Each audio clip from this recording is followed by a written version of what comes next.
Good morning, students. Today we are going to see about concept of species, morphological, biological and phylogenetic. So species is a fundamental unit of taxonomy classifications.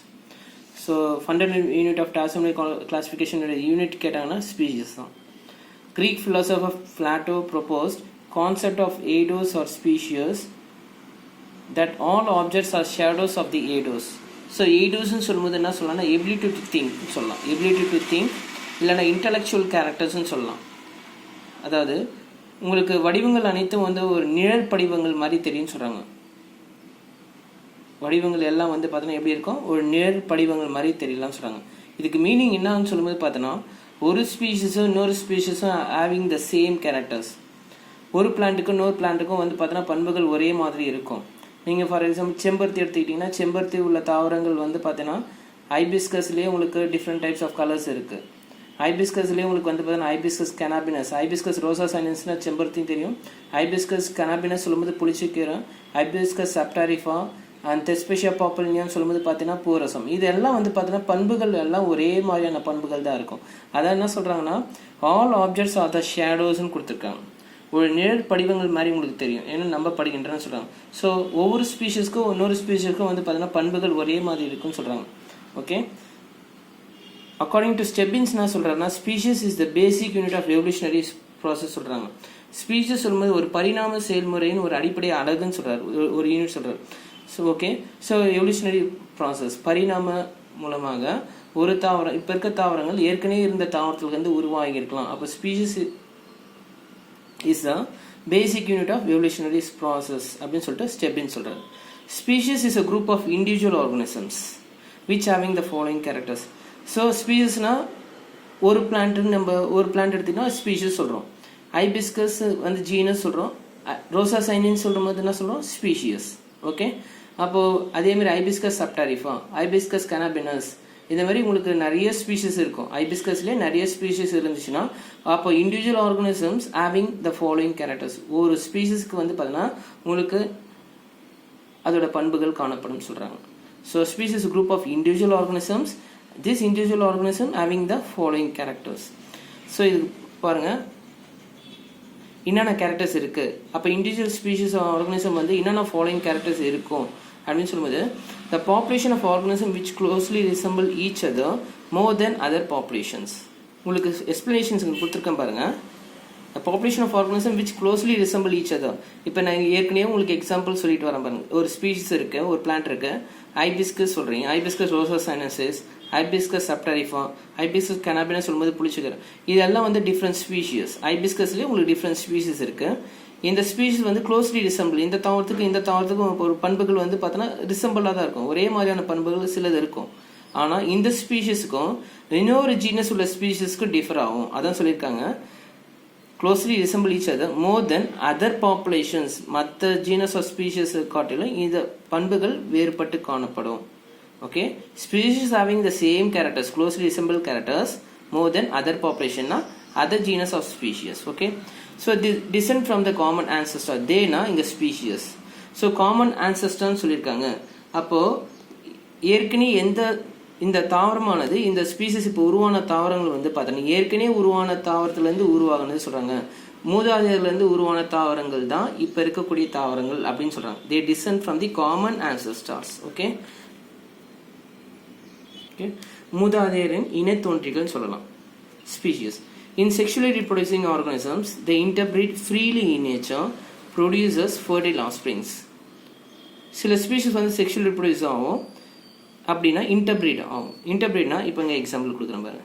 இது ஒரு species, இது ஒரு species, ரெண்டுமே வந்து crosses நடக்குது. Interpret நடந்து உங்களுக்கு ஒரு ஸ்பீஷஸ் உருவாகும்.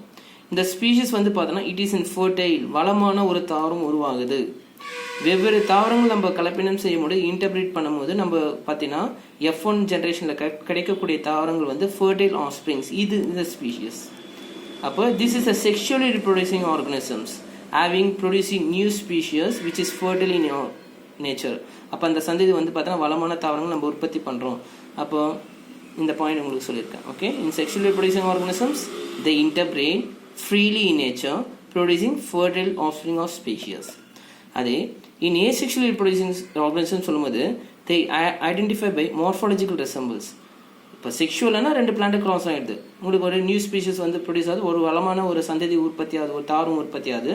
அப்போ ஏசெக்ஷுவல்னா எப்படின்னு சொல்லும்போது எப்படி கண்டுபிடிக்க முடியும் அப்படின்னு சொல்லும்போது பார்த்தீங்கன்னா தாவரத்தோட மார்ஃபாலஜி வெளிப்புற பண்புகளை வச்சு கண்டுபிடிக்கலாம்.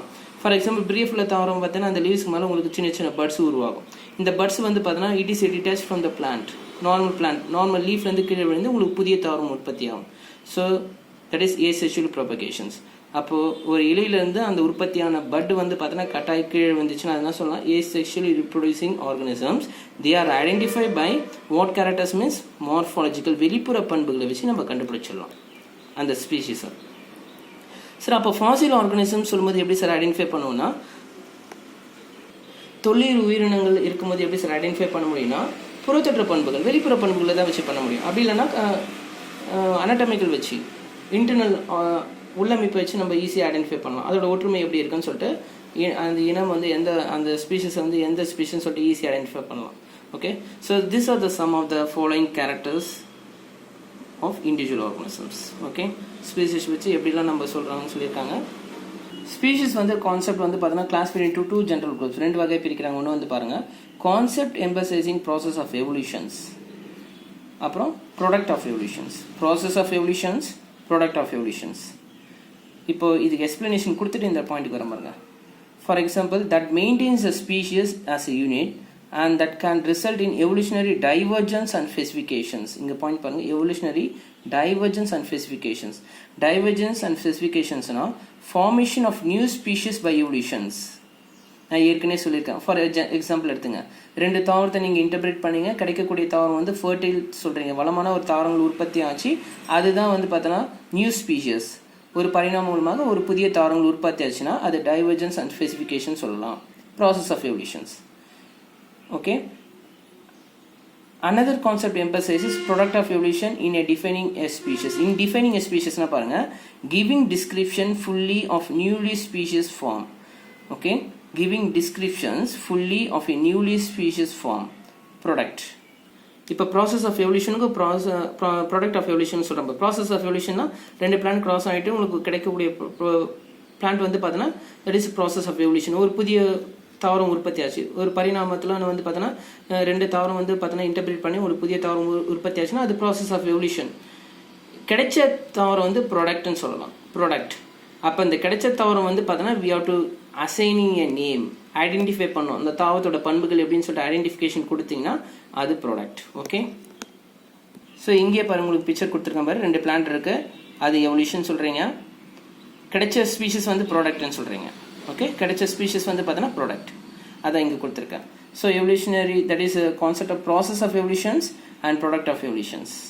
Formation of new species by evolution and giving description fully of a new species. Giving description of fully of a new species. இப்போ types of species அதே திருப்பம் கொடுத்துருக்காங்க பாருங்க. There are different types of species and there follow சொல்லும்போது process of evolution of biological species. Okay, product of evolution சொல்லும்போது உங்களுக்கு வந்து பார்த்தீங்கன்னா இதான் product of evolutions. இது எப்படி இருக்குன்னா morphological and phylogenetic species. மார்ஃபாலஜிக்கலாக வேறுபட்டு இருக்கும், பைலோஜெனட்டிக்காக இந்த தாவரமானது உற்பத்தியான புதிய தாவரமானது உங்களுக்கு வந்து மார்ஃபாலஜிக்கல் அண்ட் பைலோஜெனட்டிக்காக வேறுபட்டு இருக்கும். திஸ் வி கால் அஸ் ப்ராடக்ட்னு சொல்கிறாங்க. இப்போ இதோட டிஸ்கிரிப்ஷன்ஸ் பார்க்கலாம். ஸோ உற்பத்தியான அந்த தாவரங்கள் எப்படி இருக்கும், ஓகே, அது ஃபுல் டிஸ்கிரிப்ஷன்ஸ் இப்போ பார்க்கலாம். ஸோ மார்ஃபாலஜிக்கல் ஸ்பீஷஸ்னால் என்னென்னு பாருங்கள். டாக்ஸானமி ஸ்பீஷஸ் சொல்லுவாங்க. when the individuals are similar to one another, நல்லா கவனிங்க, in one or more features, in one or more characters. இப்போ ஃபார் எக்ஸாம்பிள் ஹைபிஸ்கஸ், நான் திருப்ப அதே எக்ஸாம்பிள் தான் உங்களுக்கு புரிய வைக்கிறேன். ஹைபிஸ்கஸ் ரோசா சைனன்சிஸில் உங்களுக்கு நிறைய பிளான்ஸ் இருக்குது. ஹைபிஸ்கஸ் பிளான்ஸ்லேயே உங்களுக்கு பார்த்தீங்கன்னா நிறைய சிமிலர் கேரக்டர்ஸ் இருக்கும், சேம் கேரக்டர்ஸ். இங்கே வந்து பார்த்தீங்கன்னா 1 or more ஃபீச்சர்ஸ் வரும், ஒவ்வொரு டிஃப்ரெண்ட் 1 or more ஃபீச்சர்ஸ் நிறைய பண்புகள் இருக்கும். ஹைபிஸ்கஸ்லேயே உங்களுக்கு வந்து பார்த்தீங்கன்னா ரெட் கலர் ஃப்ளவர் இருக்குது, செம்பருத்திலேயே உங்களுக்கு வந்து பார்த்தீங்கன்னா ஒயிட் கலர் ஃப்ளவர் இருக்குது, பிங்க் கலர் இருக்குது. அப்புறம் பார்த்தீங்கன்னா 1 or more features, similar to 1 or more features and different from other such groups. இந்த பிளான்ட் ஹைபிஸ்கஸ் ரோசா சைனன்ஸ், அதே தாவரத்தில் ஹைபிஸ்கஸ்ல இன்னொரு பிளான்ட் எடுத்தீங்கன்னா டிஃப்ரெண்ட் மார்ஃபாலஜிக்கல் கேரக்டர்ஸ். ஹைபிஸ்கஸ் சப்டாரிப்பா இல்லை ஹைபிஸ்கஸ் கேனபினஸ் புளிச்சிக்கிறோன்னு வந்து பார்த்தீங்கன்னா அதோட பண்புகள், அதோட வெளிப்புற பண்புகள் வந்து பார்த்தீங்கன்னா டிஃப்ரெண்ட்டாக இருக்கும். ஹைபிஸ்கஸ் ரோசா சைனன்ஸில் உள்ள தாவரங்கள் ஒரே மாதிரியான பண்புகள் இருந்தாலும் இந்த ஹைபிஸ்கஸ் மேல்வேசி தாவரத்தில் உள்ள தாவரத்தை விட்டு இன்னொரு தாவரத்தில் வரும்போது அதோட பண்புகள் மார்ஃபாலஜிக்கலாக டிஃப்ரெண்ட்டாக இருக்கும். அதான் சொல்லியிருக்காங்க, different from other such groups are call morphological. அப்போ வெளிப்புற பண்புகள் ஒரு தாவரத்துக்கும் இன்னொரு தாவரத்துக்கும் பார்த்தீங்கன்னா வேறுபட்டு காணப்படும். அப்போ இந்த தாவரமானது these species are defined and categorized with no knowledge of phylogenetic studies. அப்போ அந்த தாவரங்கள் ஆனது பார்த்தோன்னா எதை பற்றி நம்மளுக்கு தெரியல அப்படின்னு சொல்லும்போது பரிணாம வரலாறு பற்றி தெரியாது, பைலோஜெனட்டிக்கல் ஸ்டடீஸ் அதோட ஜெனட்டிக்கல் கேரக்டர்ஸை பற்றி தெரியாது, ஜீன் ஃப்ளோ தெரியாது, மரபணு அதோட மரபணு பரிமாற்றம் அதோட ஜீன்கள் எப்படி இருக்குன்னு தெரியாது, அப்புறம் டீட்டெயில் ரீப்ரொடக்டிவ் மெக்கானிசம்ஸ் எப்படி இருக்கும் அதோட இனப்பெருக்க செயல்முறைகள் அந்த தாவரத்தை பற்றி தெரியாது. இந்த தாவரமானது எங்கேருந்து உற்பத்தி ஆச்சு, எந்த பரிணாமத்திலேருந்து இந்த தாவரங்கள் உற்பத்தி ஆச்சு தெரியாது. என்னதான் அதோட பண்புகள் ஒரே மாதிரி இருந்தாலும் இன்னொரு தாவரத்தோட பண்புகள் வேறுபட்டு இருந்தாலும் இந்த தாவரங்களோட நாலேஜ் நம்மளுக்கு தெரியாது. அதான் அப்போது வெளிப்புற பண்புகளை வச்சு நீ கேரக்டரைஸ் பண்ணால் நீ இதோட பண்புகள் பற்றிலாம் தெரியாது. Only they determines only the morphological characters. We are not knowing about the knowledge of phylogenetic, gene flow and reproductive mechanism of a particular plant. So this we call as morphological species. So என்ன sir சொல்கிறீங்க, morphological ஸ்பீஷிஸ்னால் வெளிப்புற பண்புகள் வச்சு தான் நீங்கள் describe பண்ணுறீங்க. சில பண்புகள் ஒரே மாதிரி இருக்கும், ஒரு தாவரத்துக்கு இன்னொரு தாவரத்துக்கு பண்புகள் வந்து வேறுபட்டு காணப்படுன்றீங்க. அப்போ அதோட பண்புகள் வந்து நம்ம சில பண்புகள் பைலோஜெனட்டிக்கா இல்லை ஜீன் ஃப்ளோவா இல்லை ரிப்ரொடக்டிவ் ஸ்ட்ரக்சரை பற்றி ரிப்ரொடக்டிவ் மெக்கானிசம் பற்றி நம்மளுக்கு தெரிய வராது. அப்போ பயாலஜிக்கல் ஸ்பீஷிஸ்னால் என்ன சொல்லுவோம், isolation species. According to Ernst Mayr என்ன சொல்கிறாங்க, these are the group of populations. நான் ஏற்கனவே சொன்ன மாதிரி தான் ஒரு தாவரத்துக்கு இன்னொரு தாவரத்துக்கு கலப்பினம் செய்யும்போது இன்டர்பிரேட் பண்ணும்போது கிடைக்கக்கூடிய தாவரங்கள் isolated and they are reproductively isolated from other such groups in nature. இப்போ இது ஐசோலேஷன்ஸ். இந்த ஸ்பீஷிஸ் இந்த தாவரத்துக்கு இந்த தாவரத்தோட பண்புகள் இதில் வராது. சொல்கிற தாவரமும் இந்த தாவரமும் கலப்பினம் செய்யும்போது கிடைக்கக்கூடிய ஒரு தாவரம் இதோட பண்புகள் வந்தாலும் இது வேறுபட்டு காணப்படும். அப்போ இதெல்லாம் சொல்லலாம் ஐசோலேஷன் ஸ்பீஷியஸ். ஓகே, அடுத்து phylogenetic பாருங்க. This concept was developed by Meglich, Simpson and Wiley. Wiley defined phylogenetic species as an evolutionary species in a single lineage of ancestor descendant populations. So இந்த ஸ்பீஷிஸ் ஆனது இந்த தாவரமானது பார்த்தீங்கன்னா எதுலேருந்து உருவாதுன்னா மூதாதையரின் வழி தோன்றல்னு சொல்கிறாங்க. Okay, ancestor ஏற்கனவே உருவான தாவரத்துலேருந்து இப்போ இருக்க தாவரங்கள் உருவாகி இருக்குன்னு சொல்லலாம். இது ஒரு குறிப்பிட்ட அடையாளம் இருக்கும், இப்போ உருவான தாவரங்கள் ஒரு குறிப்பிட்ட அடையாளம் இருக்கும், which maintains its identity கொடுத்துருக்காங்க from other such lineages which has its own evolutionary tendencies and historical fate. இவை பரிணாம போக்கு மற்றும் வரலாற்று போன்றவை கொண்டதுன்னு சொல்கிறாங்க. இப்போ இதோட டாபிக் நான் சிம்பிளாக சொல்கிறேன் பாரு. சார் இப்போ இருக்கிற தாவரங்கள் எப்படி சார் உருவாச்சுன்னா அதோட ஜெனட்டிக்கல் கேரக்டர்ஸ் வச்சு ஏற்கனவே உருவான தாவரம், அதாவது மூதாதையர்லேருந்து இந்த தாவரங்கள் உருவாகிருக்குன்னு சொல்லிட்டு ஈஸியாக கண்டுபிடிச்சிடலாம். அது வந்து பார்த்தீங்கன்னா ஈஸியாக ஐடென்டிஃபை பண்ணலாம். அதை ஐடென்டிட்டி கொடுத்துருக்காங்க, விச் மெயின்டைன்ஸ் இஸ் ஐடென்டிட்டி. ஒரு குறிப்பிட்ட பண்புகள் இருக்கும், ஒரு குறிப்பிட்ட அடையாளம் இருக்கும் அப்படின்னு சொல்லியிருக்காங்க. Okay, so this are the 3 species concept. ஒன்று வந்து பார்த்தீங்கன்னா மார்ஃபாலஜிக்கல் ஸ்பீஷிஸ் சொன்ன வெளிப்புற பண்புகள் வச்சு தான் வந்து ஐடென்டிஃபை பண்ண முடியும்னு சொல்லியிருக்காங்க. அடுத்தது பயாலஜிக்கல் ஸ்பீஷிஸ் சொன்ன சார் 2 ஸ்பீஷிஸ் கிராஸ் பண்ணும்போது நம்மளுக்கு ஒரு புதிய ஸ்பீஷிஸ் உருவாகும், அது வந்து ஐசோலேஷன் ஸ்பீஷிஸ் சொல்லலாம். அப்போ இந்த தாவரங்களும் இந்த தாவரத்தோட பண்புகள் வந்தாலும் இது வந்து பார்த்தீங்கன்னா இதோட பண்புகள் வேறுபட்டு காணப்படும், அதான் ஐசோலேஷன் சொல்கிறீங்க. பைலோஜெனட்டிக் சொல்லும்போது பார்த்தீங்கன்னா ஏற்கனவே உருவான தாவரத்துலேருந்து இப்போ உருவாகி இருக்க தாவரம் வந்து பார்த்தோன்னா பைலோஜெனட்டிக் ஸ்பீஷிஸ் சொல்கிறீங்க.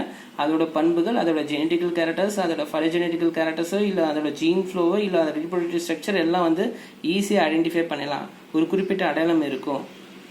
Okay, so this we call as phylogenetic species. அடுத்த டாபிக் பாருங்கள், international code of botanical nomenclature ICBN. So சிம்பிளாக சொல்லும்போது ஒரு தாவரத்துக்கு எப்படி நேம் கொடுக்கலாம், ஒரு தாவரத்துக்கு வந்து எப்படி பேரிடும் முறை, அதுக்கு சர்டன் ரூல்ஸ் இருக்குது. அதுதான் இவங்க தான் ஃப்ரேம் பண்ணுறாங்க, ICBN சொல்கிறவங்க ஃப்ரேம் பண்ணுறாங்க. ஸோ பன்னாட்டு தாவரியல் பேர் சூட்டு சட்டம் சொல்லுவாங்க. ஸோ வாட் த ரூல்ஸ் அப்படின்னு சொல்லும்போது அவங்களோட பண்புகள்லாம் சொல்லும்போது பார்த்தீங்கன்னா assigning name for a plant, okay, giving name to the plant is known as nomenclature. Nomenclature, naming of plants are nomenclature. This is based on rules and recommendations சொல்லியிருக்காங்க. விதிகள் மற்றும் பரிந்துரைகள் அடிப்படையில் தான் இது அமைஞ்சிருக்குன்னு சொல்கிறாங்க. விதிகள் மற்றும் பரிந்துரைகள் அடிப்படையில் தான் இந்த ICBN nomenclature இருக்குன்னு சொல்கிறாங்க. ICBN deals with the names of existing உயிருள்ள தாவரங்கள் மற்றும் எஸ்டின்ட் ஃபாசில் ஆர்கானிசம்ஸ். ஓகே, தொல்லுயிர் பெயர்களை பற்றி விளக்குறது தான் இந்த ICBN. இப்போ இருக்கிற உயிருள்ள தாவரங்களை பற்றியும் தொல்லுயிர் தாவர பெயர்களை பற்றியும் விளக்குறது தான் என்ன சொல்கிறாங்க ICBN. The elementary rules of naming of plants was first proposed. யார் ப்ரொப்போஸ் பண்ணால் naming of plants வந்து Linnaeus in 1737 and 1751 in his book Philosophy Botanica, Philosophy of Botanica, அதில் வந்து பார்த்தீங்கன்னா rules of naming of plants அதில் வந்து சொல்லியிருக்காரு. அந்த புக்கில் வந்து பார்த்தீங்கன்னா ப்ரொப்போஸ் பண்ணியிருக்காரு. ஓகே. In 1813 பார்த்தீங்கன்னா a detailed set of rules regarding plant nomenclature was given by a detailed set of rules. Okay. யார் கொடுத்தனா A P de Candolle in his famous work சொல்லும்போது எதுலனா Theorie Elementaire de la Botanique. Okay. So பேரிடும் விதிமுறைகள் வந்து எதில் வந்து கரெக்டாக ஏபிடி கேண்டோல் சொல்லியிருக்காங்கன்னா தியரி எலிமெண்டரி டி லா பொட்டானிக்கில் வந்து டீட்டெயில் செட் ஆஃப் ரூல்ஸ் பற்றி சொல்லியிருக்காரு. Then the present ICBN was evolved by following the same rules of Linnaeus. அது இவர் தற்போது நடைமுறையில் உள்ள ஐசிபிஎன் வந்து பெயரிடும் முறை அது மற்றும் விதிமுறைகள் வந்து யார் இதை ஃபாலோ பண்ணுறாங்கன்னா லினேயஸ், அதாவது ஏற்கனவே லினேயஸ் சொன்ன A P de Candolle and his son Alphonse de Candolle, இவங்க 2 பேரும் ஃபாலோ பண்ணுறாங்க. ஓகே. இப்போ ICN principles, international code of nomenclature, அதோட பிரின்சிபல்ஸ் என்னென்னு சொல்லும்போது பார்த்தோன்னா உங்களுக்கு 6 பிரின்சிபல்ஸ் இருக்குது. ஃபர்ஸ்ட் பிரின்சிபல் பாருங்கள், botanical nomenclature is independent of zoological and bacteriological nomenclature. நாமென்க்ளேச்சர்னா நேமிங் சொல்லியிருக்காங்க உங்களுக்கு. ஓகேவா. இப்போ பாருங்கள், ஸோ தாவரங்கள் பேர் சுட்டுமுறைன்னு சொல்லுவாங்க பொட்டானிக்கல் நாமென்க்ளேச்சர். அதுவும் பார்த்தீங்கன்னா அதை தன்னிச்சையானதுன்னு சொல்கிறாங்க. எதுலேருந்து தன்னிச்சையானது? தாவரங்கள் பேர் சுட்டுமுறை வந்து பார்த்தீங்கன்னா விலங்குகளிலிருந்தும் பாக்டீரியாவிலிருந்து பேரிடும் முறையிலேருந்து இது தனிச்சையானதுன்னு சொல்கிறாங்க பொட்டானிக்கல் நாமென்க்ளேச்சர். இண்டிபெண்டன்ட் சொல்கிறாங்க, not dependent with each other. Application of names of taxonomy groups is determined by means of nomenclature types. நாமென்க்ளேச்சர்னா பார்த்தீங்கன்னா நம்ம எதெல்லாம் கண்டுபிடிக்கணும், எதனா ஒரு தாவரத்தை கண்டுபிடிக்கிறோன்னா அங்கே வந்து நேம் கொடுக்கணும்னு சொல்கிறாங்க. நாமென்க்ளேச்சர் டைப்ஸ் இருக்கணும். அப்ளிகேஷன் ஆஃப் நேம்ஸ் அதாவது பேரிட்டு வகையின் மூலம் தீர்மானிக்கப்படுகிறது. ஓகே. ஒரு தாவரம் வந்து பார்த்தீங்கன்னா எதை டிட்டர்மைன் பண்ணால் ஒரு நேம் கொடுக்கணும்னு சொல்லியிருக்காங்க. Nomenclature of taxonomic groups is based on priority of publications. Okay. So வகைப்பாட்டின் குழுவின் பெயர் வெளியிட்டல். யார் வந்து இது கண்டுபிடிக்கிறாங்களோ ஓகே அவங்களுக்கு தான் முன்னுரிமை உண்டுன்னு சொல்கிறாங்க. பீரியாட்டின்னு கொடுத்துருக்காங்க, முன்னுரிமையின் அடிப்படையில் அமைகிறதுன்னு சொல்கிறாங்க. யார் ஃபஸ்ட்டு ஒரு தாவரத்தை வந்து ஃபுல் டிஸ்கிரிப்ஷன் நேமிங் கொடுத்து ஃபுல் டிஸ்கிரிப்ஷன் வந்து அந்த ஐசிபிஎன் ரூல்ஸை ஃபாலோ பண்ணி கரெக்டாக டீட்டெயில்ஸ் ஸ்டடி பண்ணுறாங்களோ அவங்களோட நேமிங் அவங்களுக்கு தான் ப்ரியாரிட்டி கொடுத்துருக்காங்க, முன்னுரிமை உண்டுன்னு சொல்கிறாங்க. யார் வந்து வகைப்பாட்டின் குழுவின் பேர் வெளியிட்டல் அப்படின்னு சொல்கிறாங்க, பப்ளிகேஷன் சொல்லும்போது அவங்களுக்கு முன்னுரிமை அடிப்படையில் அமையுதுன்னு சொல்கிறாங்க. Each taxonomic group with a particular circumscription, position and rank and bear only one correct names. The earliest that is in the accordance with the rules except in specific cases. யார் ஒரு name ஒரு பிளான்ட்டை கண்டுபிடிக்கிறாங்களோ அவங்க வந்து பார்த்தோன்னா only one correct name, ஒரே ஒரு name தான் கொடுக்கணும், அவங்க ஒரே ஒரு சரியான பேர் தான் கொண்டு இருக்கணும். சில குறிப்பிட்ட வகைகளை தவிர இந்த விதிகள் படி முன்னுரிமை அளிக்கப்படாது அதான் கொடுத்துருக்காங்க. ஒரு குறிப்பிட்ட ரூல்ஸ் படி ஸ்பெசிஃபிக் கேசஸ் மட்டும்தான் அது வந்து ஏற்றுப்பாங்க, மற்றதில் வந்து பார்த்தீங்கன்னா ஆப்போஸ் பண்ணிவிடுவாங்க. ஆனால் முக்கியமான விஷயம் என்னென்னா ஒரு பிளான்ட்டை நீங்கள் கண்டுபிடிக்கிறீங்கன்னா ஒரு குறிப்பிட்ட விளக்கம் இருக்கணும். அதுக்கு பார்த்தீங்கன்னா ஒரே ஒரு சரியான பேர் மட்டும் தான் இருக்கணும்னு சொல்கிறாங்க. கேன் பேர் ஒன்லி ஒன் கரெக்ட் நேம்ஸ் அப்படின்னு சொல்கிறாங்க. Scientific names of taxonomic groups are treated as Latin recognition of the derivations. First யார் கண்டுபிடிக்கிறாங்களோ அது ஃபஸ்ட்டு லத்தீன் மொழியில் தான் இருக்கும், அதுக்கப்புறம் தான் தமிழ் இங்கிலீஷ் அதுக்கப்புறம் அது வந்து பிரிண்ட் பண்ணுவாங்க. ஓகே. ஃபஸ்ட்டு சயின்டிஃபிக் நேம்ஸ் வந்து எதில் இருக்கும்? லத்தீன் டிரான்ஸ்லேஷனில் தான் இருக்கும். The rules of nomenclatures are retroactive unless express limitன்னு கொடுத்துருக்காங்க. பேரிடும் விதிமுறைகள் தெளிவாக குறிப்பிடலைன்னா நம்ம கண்டுபிடிச்ச ஒரு பிளான்ட் வந்து பார்த்தீங்கன்னா கரெக்டான டிஸ்கிரிப்ஷன்ஸ் கரெக்டான நேம் இல்லை, அந்த தாவரத்துக்கான நேம் அது இல்லைன்னா பேரிடும் விதிமுறைகள் தெளிவாக குறிப்பிடலைன்னா இந்த அவங்க கொடுத்த அந்த நேம் பின்னோக்கின்னு சொல்கிறாங்க, மாற்றி அமைக்கக்கூடிய வர முடியாது, அவங்களோட கருத்துக்கள் ஏற்றுப்படாது அப்படின்னு சொல்கிறாங்க. ரிட்ரோஆக்டிவ்னு சொல்கிறாங்க. The rules of nomenclature are retroactive unless express limited. Okay. So these are the some of the rules given by ICN.